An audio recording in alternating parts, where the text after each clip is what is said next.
ఒక చిన్న గ్రామంలో ఒక ముద్దు అమ్మమ్మ తన మనవులకు కథలు చెప్పడానికి ఇష్టపడుతుండేది. ఒక సాయంత్రం వారు మర్రి చెట్టు కింద కూర్చుని ఉండగా ఆమె ఇలా చెప్పింది. పూర్వకాలంలో ఒక చిన్న పిచ్చుక మరియు ఒక అతి అల్లరికాకి చాలా మంచి స్నేహితులు. పిచ్చుక తెలివైనది, ఎప్పుడూ శీతాకాలం కోసం ఆహారాన్ని సేకరించుకుంటుంది. కాని కాకి సోమరితనంతో ఏదైనా దొరికినది తినేది. ఒక చల్లని శీతాకాల నాడు కాకికి ఆహారం లేక పిచ్చుకని బతిమాలింది.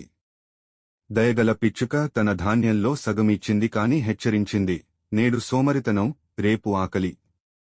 కాని కాకి నేర్చుకోకుండా పిచ్చుక నిద్రపోతుండగా మిగిలిన ధాన్యం దొంగిలించింది. కోపంతో పిచ్చుక ఒక మట్టి గుళికను తన గూడులో పెట్టింది.